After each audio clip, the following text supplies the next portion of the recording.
In today's episode, you're going to learn about some of the largest obstacles to agency growth, business growth, to growth in your personal life, and some of the strategies that we've used to overcome them. Hit the subscribe button, follow our channel for more secrets, techniques, strategies, and just very open, heart-to-heart conversations about growing a digital marketing agency and growing your own personal career. Don't forget to check out Join or Die, Digital Advertising in the Age of Automation, a masterclass of successful digital advertising strategies written by Patrick Gilbert at Venture Media COO and forwarded by yours truly. Check it out on Amazon.com in hardcover, paperback, Kindle, and soon to be audiobook. I am Isaac Rudansky, founder and CEO of Adventure Media. I'm joined, as I usually am, by Patrick Gilbert, Adventure Media COO. Patrick recently published a book, Join or Die, Digital Advertising in the Age of Automation. We're going to talk a little bit about the book today. Most importantly, we're going to talk about the last chapter of the book. So Patrick, tell us the title of the last chapter. And when you first wrote your first draft of that last chapter, what did you want to convey to your readers? What did you want to send them off with in the last chapter of your book? Because it's not just a book about techniques. It's a book about techniques, strategies, but also your own personal growth, the agency's growth, meaningful work, meaningful relationships. So how did you want to send readers off? Well, the last chapter was originally just titled, I think it was Epilogue. And your comment to that was, everyone's going to stop reading it if you basically conclude the book. So I actually had to come up with a different title. So the name of the last chapter is technically called Onwards. It's broken up into 3 different sections. I think the one that's most relevant to this conversation is the very final piece, which is called It's Time to Build, which is an ode to an essay that Mark Andreessen published about, a little over a year ago at the height of the pandemic, calling out business leaders, politicians, and really just the overall Western civilization for not having pulled their weight in getting society to a place where we could combat something like the COVID-19 pandemic. And he was calling attention to people saying that it's ludicrous that we don't have basic supplies and healthcare products and PPE equipment and masks. And, so he was writing about in reference to the pandemic. He was writing in reference to the pandemic, but it was a larger kind of thought piece about the smug complacency that he feels plagues healthcare and education and just really all of Western civilization, about how the reason we don't have all these great things that we've envisioned is because there's been a lack of motivation. And the way he describes it is that there's been a lack of people willing to build, as he refers to it. Okay. And when you read that essay, somehow you made a connection to your book and what message you were sending. What connection did you make? Sure. So it was a call to arms, and I'll read a passage from Andreessen's It's Time to Build. And he says, every step of the way, to everyone around us, we should be asking the question, what are you building? Or are you building directly, or helping others build, or teaching other people to build? He goes on and so forth. And I took that personally to say, am I doing my part? Or is Adventure Media doing our part to help move progress, whether it be in our industry, in marketing and advertising, or in the broader ecosystem of where we live and what we can contribute to? And it was a look in the mirror sort of moment. And we had a discussion about it. And then I realized that I was kind of writing the end of a book that is essentially an embodiment of our attempt to build, our attempt to take our small piece of the marketing and advertising industry and make an impact on it in a way that's forcing people to, I think, shake what we would refer to as smug complacency. The entire book of Join or Die is our own opinion on this idea that people have become too comfortable with the status quo. People have been pushing back against changes in technology with machine learning and automation in particular, and not enough people have been willing to go out there and build their own solutions that can leverage this technology to drive better performance for their clients.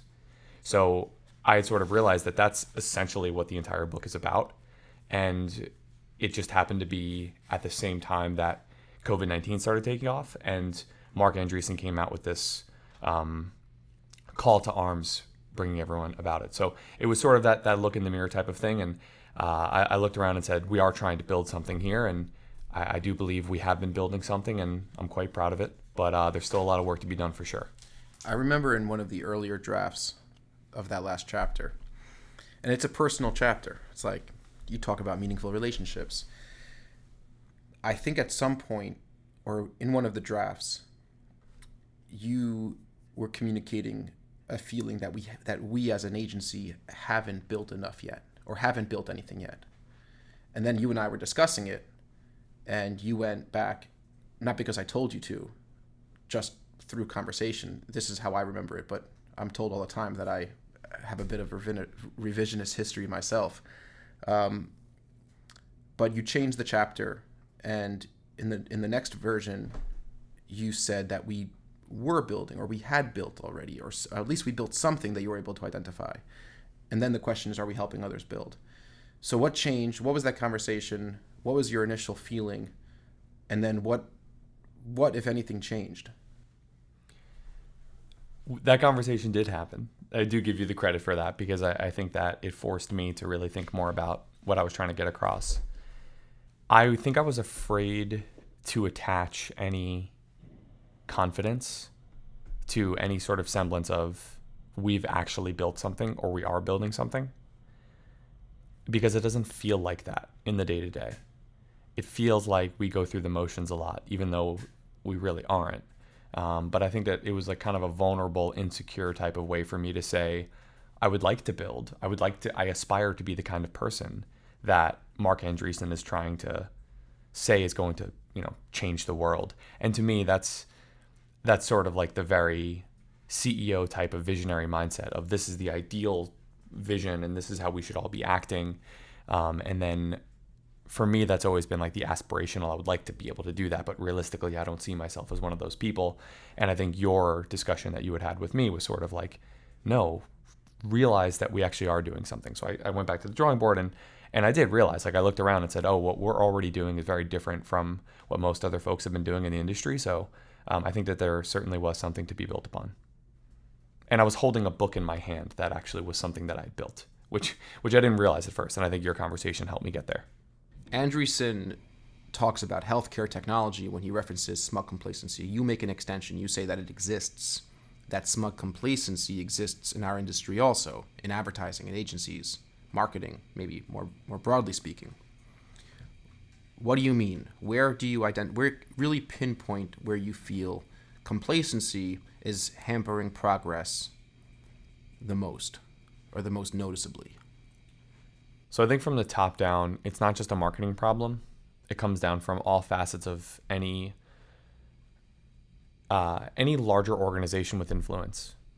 The reason that innovation generally comes from like small, scrappy companies is because they're the only ones that are motivated to do so, because that's their only way to exist.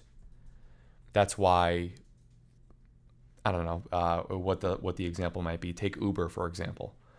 Uber was a small, scrappy startup that disrupted a very lazy industry of transportation that was not delivering a good customer experience. They were not optimizing for modern technology. Just everything about it was just ripe for disruption.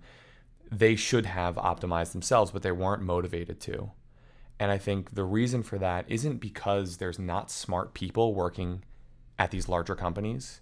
I guess the taxi industry is probably a bad example, but if you take another company that went out of business, maybe Blockbuster being replaced by Netflix, or even a larger incumbent that's going to be challenged by an up-and-coming startup, any company you want to look at, it's not because there's not smart people working in these large companies.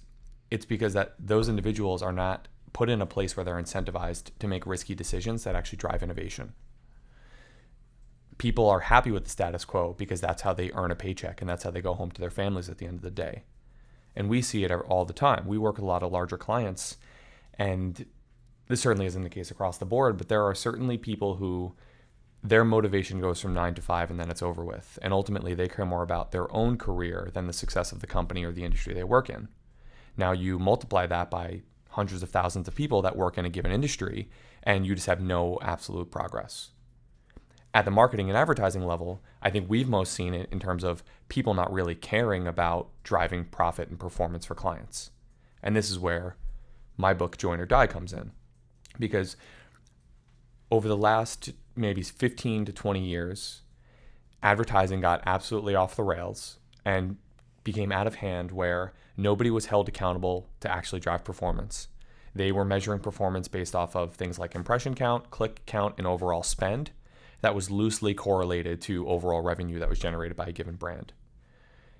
Then you had this instance that took over where people were doing backroom deals and click fraud was becoming a thing for no other reason than to inflate these artificial numbers to begin with. So people were more incentivized to inflate numbers that weren't even tied to performance to begin with than to try and figure out a new model to actually drive profit and to sell products and services. And that is a huge issue. So you compound that over the course of 15 years, and you get to a place where nobody is actually able to profitably sell products online, which gives the opportunity for us, a smaller company, to come through and try and make some disruption happen. So you're saying a lot here, and some of it's confusing because it's really two sides of this. There's two sides to this story. It's easy to say things, it's easy for Andreessen to talk about smug complacency, but at the end of the day, we're not still building Adobe huts and winnowing our fields with metal rakes. Like, there's been a lot of progress across every industry, but there's also, to some extent, Andreessen talks about, he pokes holes in everything that we've built and seems to point out areas where we've been complacent and ill-prepared. So it sounds like what you're saying to me is, while there's been technological advancements going on around the advertising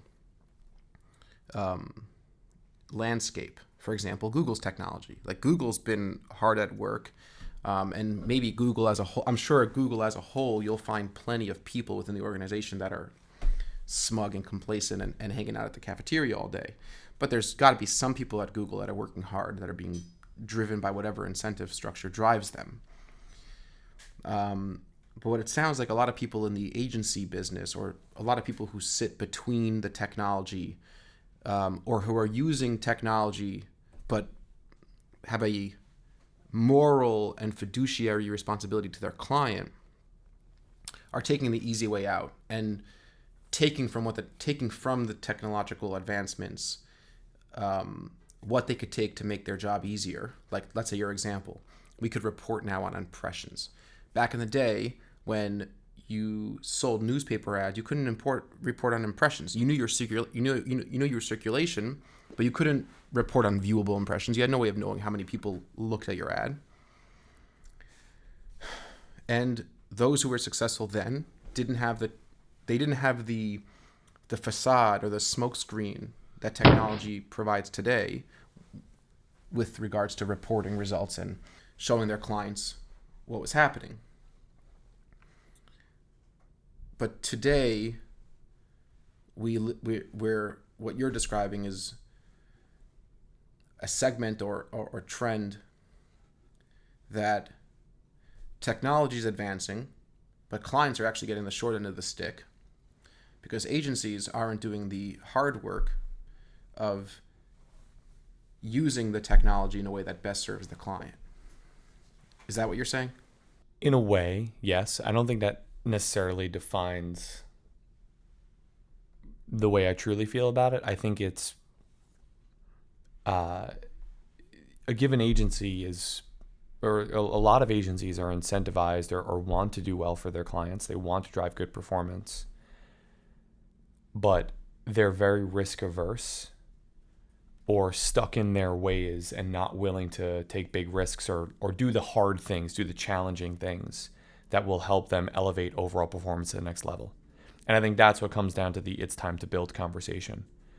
There have been a lot of these things that have been available to us. So let's take, for example, one of the key arguments from the book is that leveraging automated bidding in your Google Ads campaigns will help you drive more profit than using traditional manual bidding type of strategies. Now, a lot of people will say, a lot of agencies at the time will disagree with that statement because they've only seen success with the latter. They've only seen success running manual bidding campaigns, even though I'm telling you that, no, trust me, the other way is better. And they're saying, well, I have experience with that and it's bad. My counter to that argument is that many of those individuals that have been running those campaigns that have tested out automated bidding have not done enough homework to learn how to do that effectively, to learn how to manage those campaigns in a way that helps drive performance. It's not as if you just click 2 buttons and automatically your campaigns start generating revenue. There's work that's involved. You need to be able to run these campaigns effectively. So that's essentially what the cornerstone of the argument is. You're comfortable where you are and not willing to put in the challenging work to drive real innovation. And that's, I think, the argument of the book, and that's similar to what the argument is in It's Time to Build. How does an agency overcome that? How does an agency overcome that?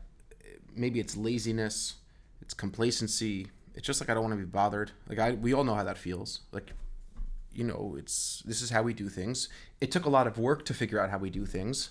We've been to conferences and we have our slide decks and we have our clients and things seem to be going okay. Like, what's really the compelling argument to break out of that mold and try new things that are difficult, that likely will fail in the beginning, that will likely take a lot more time? It's unclear what incentives sort of wait on the other end of that journey.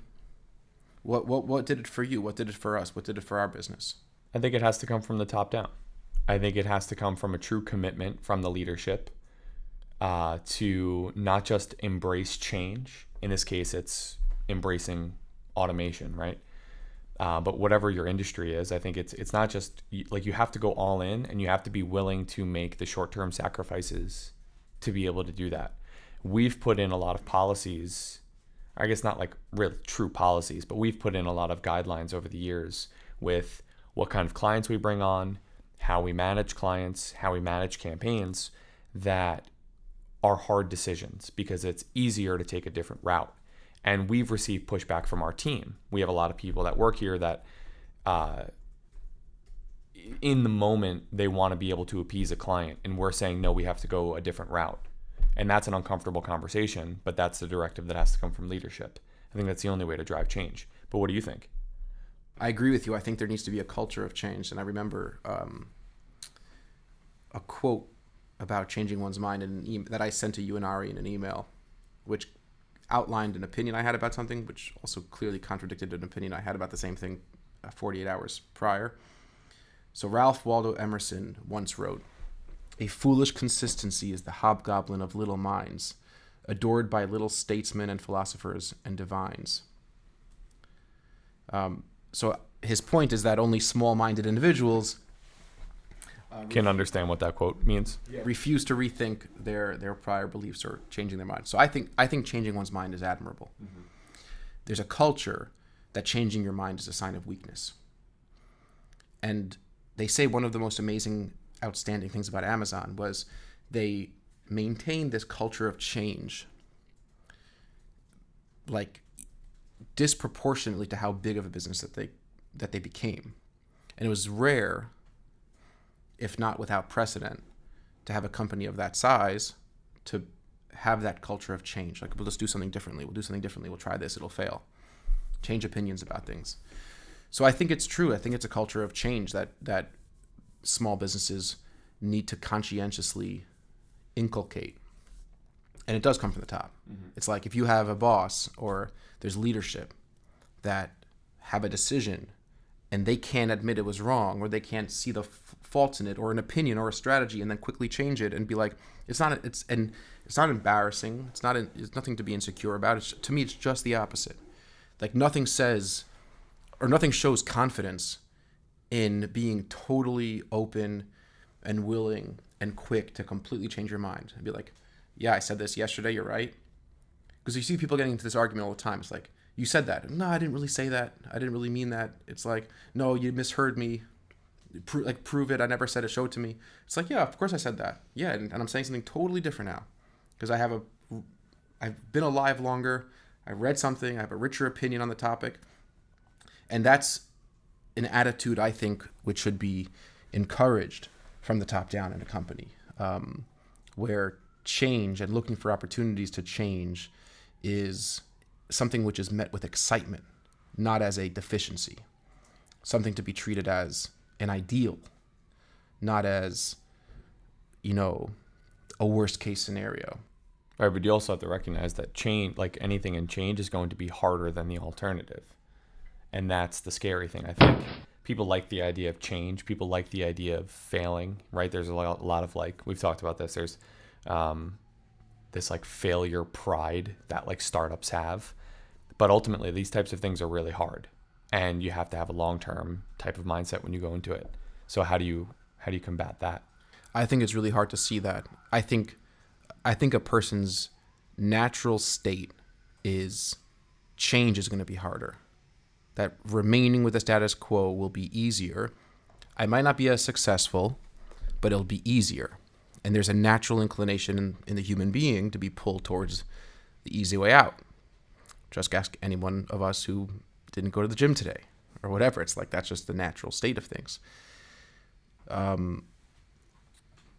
So I was talking about this morning with somebody regarding our new business process.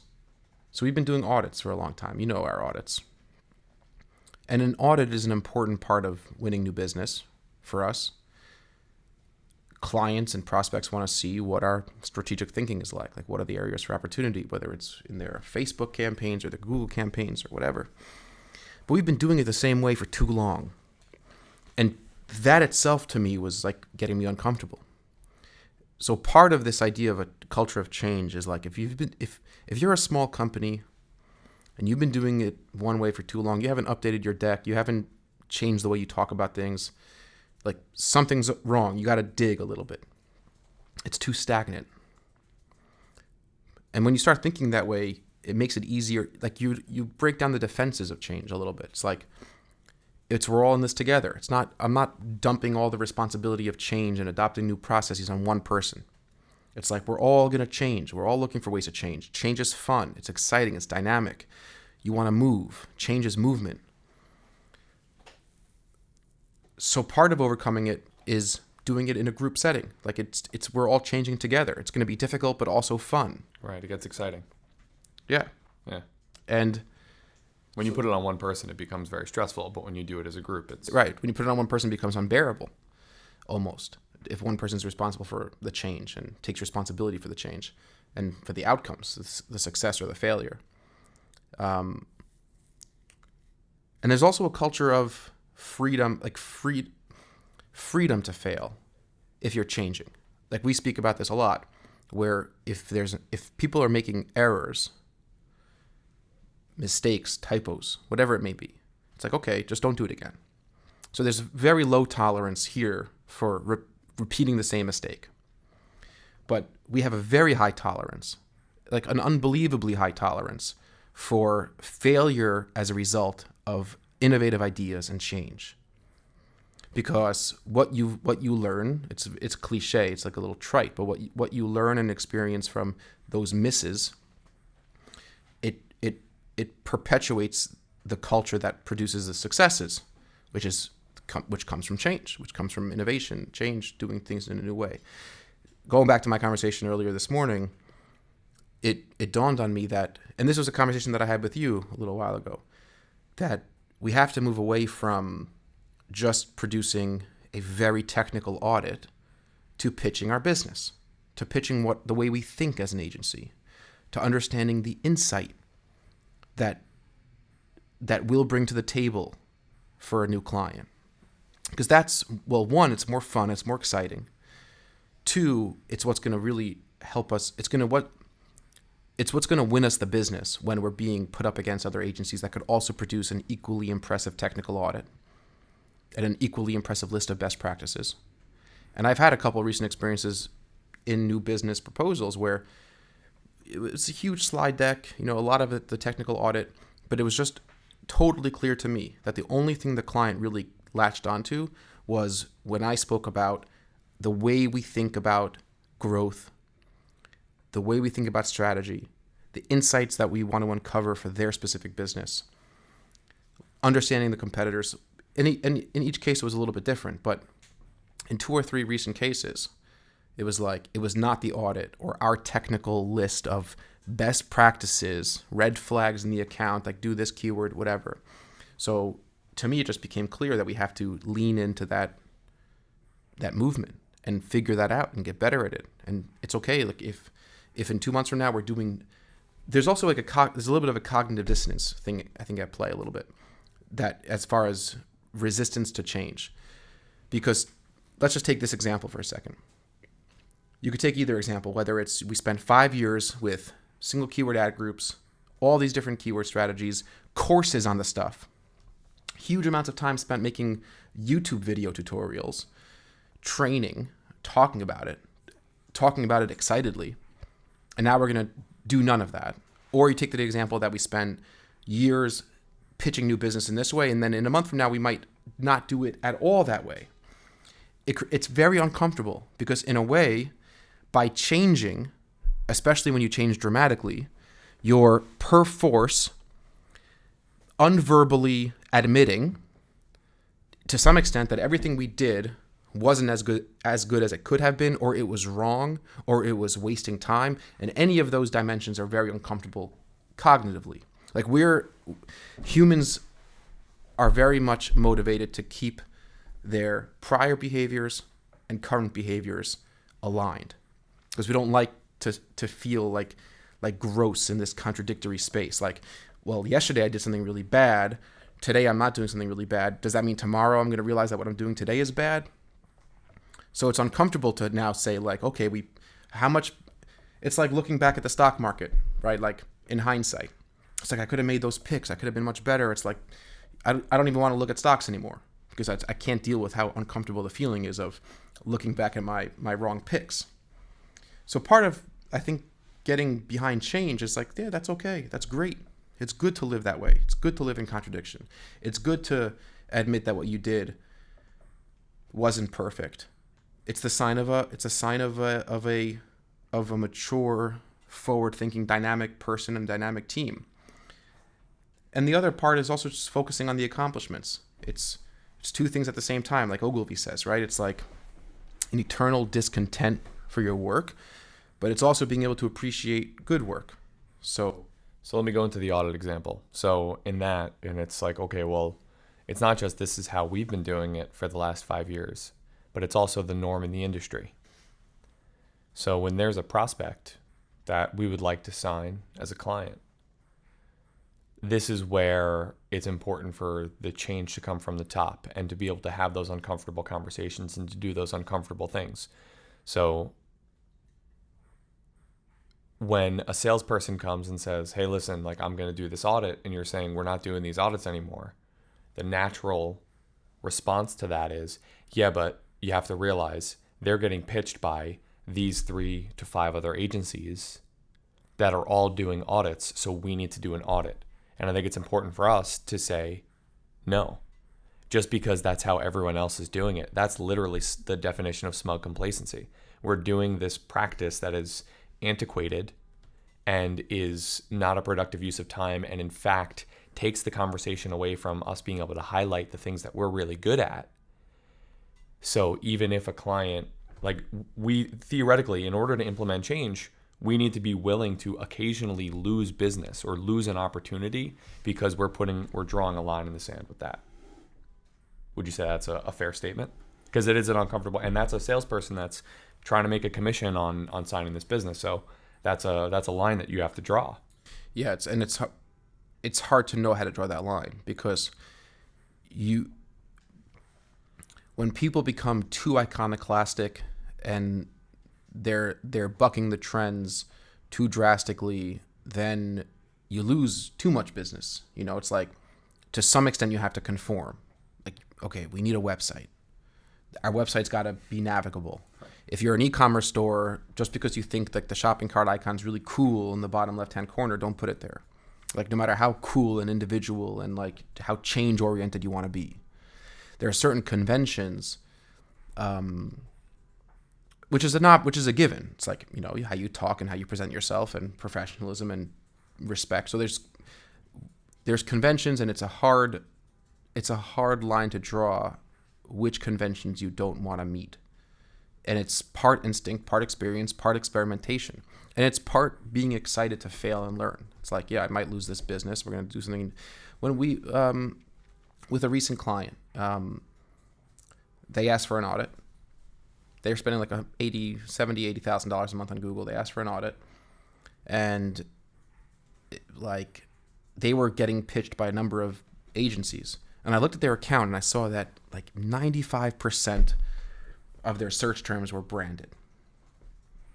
So I wrote them an email, and this was the first time I ever tried to win an account, and it was like a pretty large account for us without an actual deck. And I sent an email. It's like, my insight is I have nothing to audit. You guys think that you have something to audit here? You're at ground zero. There's nothing to talk about. I don't know what to tell you. How'd that go? We got the business. It was a thoughtful email, and I showed them why I couldn't give them an audit. I was kind of hoping you said you didn't win the business, to be totally honest. I know, that would drive the point home. But then I went on to explain how we would strategically go about this, what we're going to be thinking about, what our process looks like, why I think we're the best team for the job.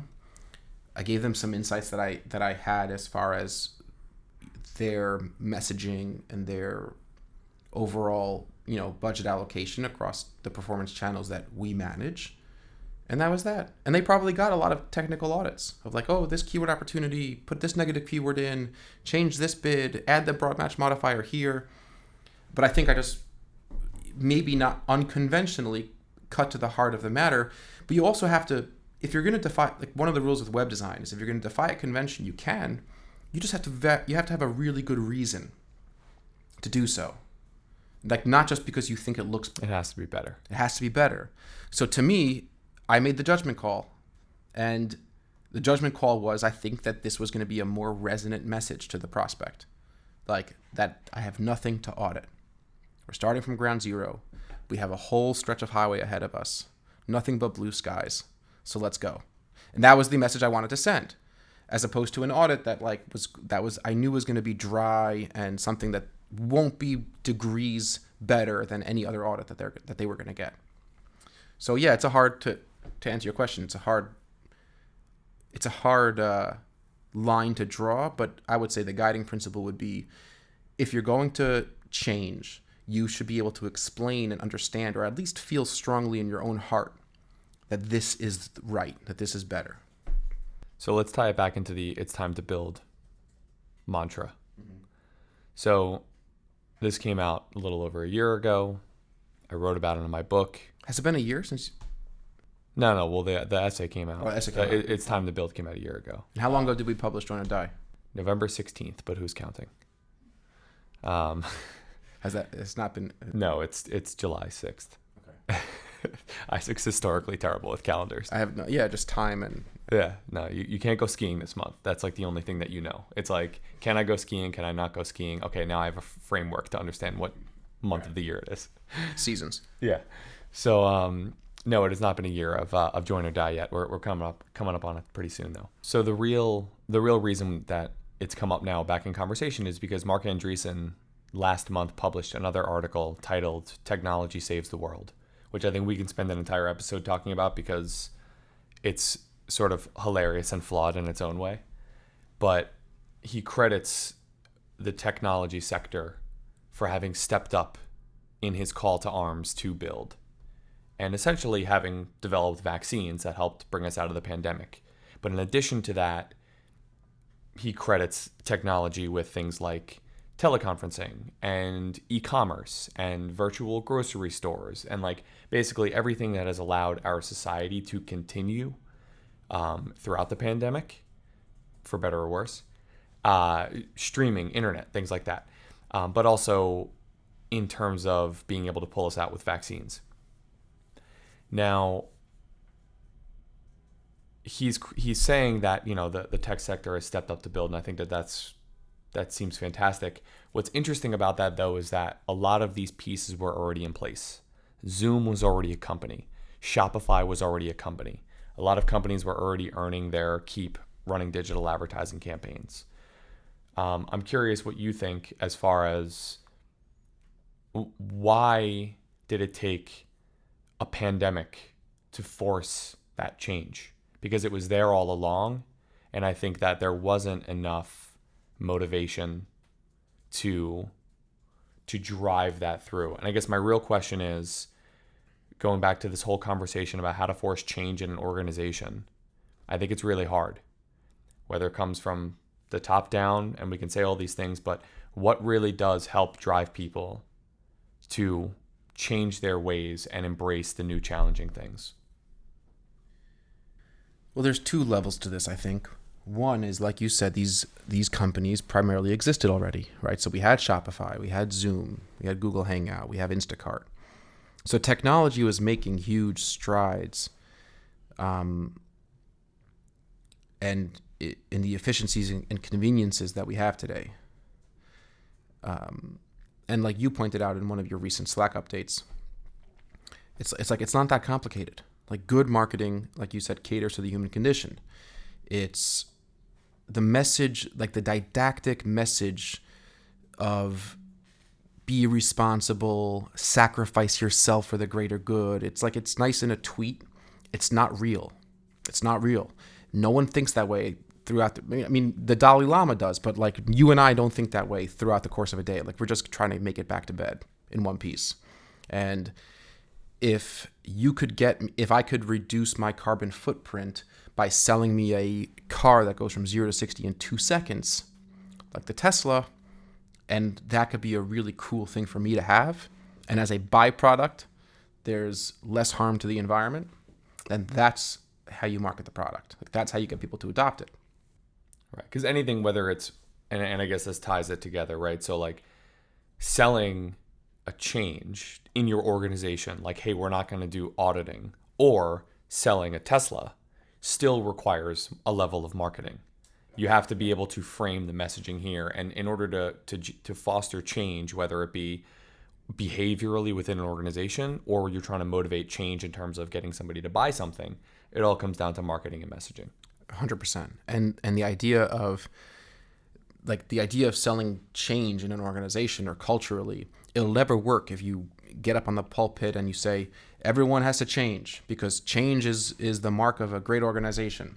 It's if people see in actuality their leaders embracing change, and their leaders admitting failure, and their leaders trying to find new things to do and to test and to learn, people are going to get excited, and they're going to want to follow and be a part of that type of dynamic. But as far as the pandemic, I think it's like nothing moves, nothing changes without pressure applied to it. It's just a rule. People, like, I think there's such a thing as intrinsic motivation, but I would also say that comes from pressure. People who are intrinsically motivated, their DNA isn't different. I think that they apply pressure on themselves. They don't need extrinsic pressure. They don't need, they don't need quarantine in order for them to find time to spend with their family. Like, they put pressure on themselves to find time to spend with their family. But it's pressure. People change and people move because of pressures. So the pandemic, which really, look, we had this with Perfumania, right? So Perfumania is one of the largest retail footprints in America of perfume, cologne, fragrances. They shut down 300 plus brick and mortar stores because they had to. And all of a sudden, you now have a pressure that didn't exist before to figure out their online platform, which they didn't really stress that much because they didn't have to. They had a successful retail business. Sure, was the idea of selling online successfully always good? It was always good, but there wasn't enough pressure. And this is a major oversimplification, because you have to have like the attitudes of the shareholders, you have to have the market dynamics, you have to have like metrics being hit or not hit. There's many different variables in this equation, but ultimately the pressure was not strong enough to compel a change that just wouldn't have happened if things had remained as they were. So comes along the pandemic, and it just closes the door forcefully on all of these business opportunities and all these sort of normal ways of living. And I think it's like an enormously motivating and inspiring thing to see that people, like the entrepreneurs or the entrepreneurial traits that were revealed within people is inspirational. Like that some of these companies, even the big companies, were able to hustle in the way they did while being remote, while being sick or having family or friends that were sick. Like the country was in turmoil. It's a real point of distinction between types of people who fold and can't get up and can't do anything and are overcome with anxiety and fear. And I'm not saying that that's not a legitimate reaction, but then there was the whole other side of things throughout the pandemic of people who were really kicked into high gear, whether it was to help out with communities, with healthcare, with business operations.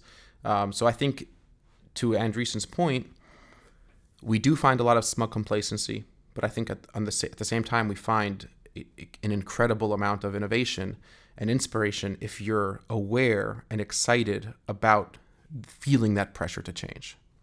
So if you welcome that pressure and you could somehow orient yourself psychologically that it's not bad or scary, but it's good, it's the only thing that's going to produce a better version of myself or a better version of my business, then I think you're 3/4 of the way towards changing. You just see it as something which is exciting. I feel this is the same way in relationships. That the only thing that could produce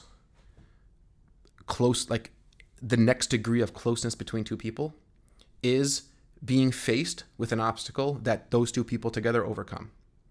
Like it's the opposite of the narrative that we see in Hollywood. That like, we're just a fit. We just fit like two puzzle pieces. And then like there's no greater formula for success than that. It's just the exact opposite. That the puzzle piece people will have the hardest time getting close. Because what is the pressure? What's the substance that forces people to become close? It's overcoming obstacles. It's change. It's the same thing in a business. The same thing with any sort of progress. So that's my thing on that. I like it. And I think it's that pressure, it needs to exist. Like innovation doesn't happen because larger companies, governments don't have the pressure that they're necessarily going to go out of business tomorrow or next week. It takes something as large as a pandemic or a very innovative company like Netflix to come along and put you out of business. But hey, I don't see that on the horizon. So like, what's my motivation to do that right now? And I think that something that I try and keep in mind as much as possible is that idea that like, sure, we're a smaller growing company, but at some point there's going to be another smaller growing company that's going to be trying to put us out of business. And that's something that I've tried to keep in mind. Again, this is something I reference in the book, but in 2016, we were at the HubSpot Inbound Conference, and Gary Vaynerchuk gave the keynote speech, and he talked about this exact topic. And he said, if you're not trying to put yourself out of business, somebody else will. And to me, I thought like, oh my God, this is, like that's me. That's like, we're the ones that are going to be putting people out of business. Never realizing for a second that we could be on the other end of that. And it wasn't until a few years had gone by where I started to look around and realize that that is always a real threat.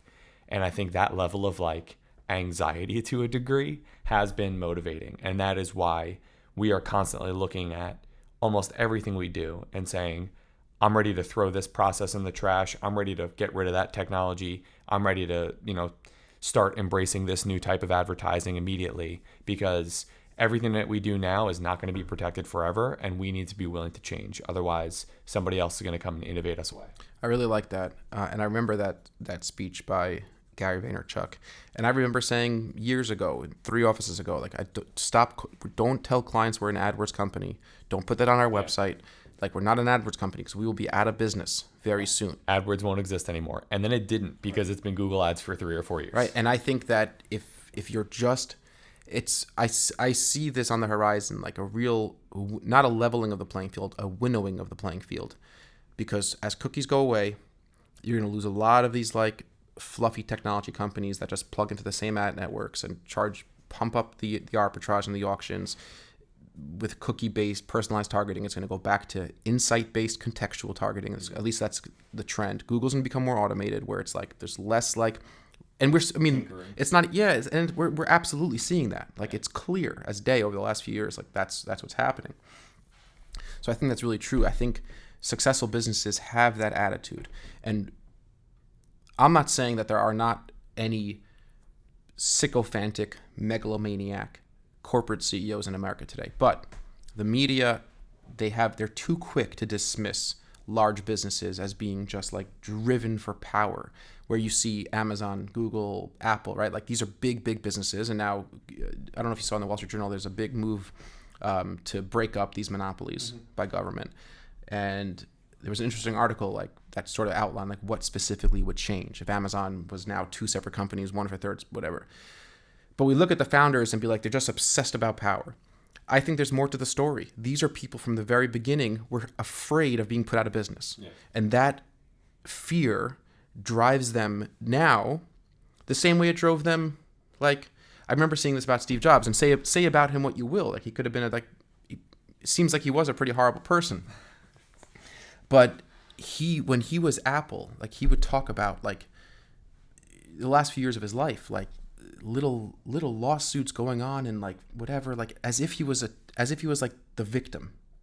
But I don't think it was like a sycophantic thing. Like I think he really felt this same urgency, drive. Someone's going to put me out of business. So of course it's an attitude that has to be tempered with humanity. But you're right. Like I think it's true that the feeling, the antidote to that, going back to the beginning, which is complacency, is a feeling of divine, eternal discontent. My work could be better. My business could be better. I could be better. And I think when looked at in the right way, that feeling could be a true source of inspiration and positive emotion, as opposed to negative emotion and a downward spiral, which it sometimes could become also. So that's it for today. Let's pause. It's a lot of stuff to talk about and to open up and to continue with. You've been listening to the How to Hide a Dead Body podcast.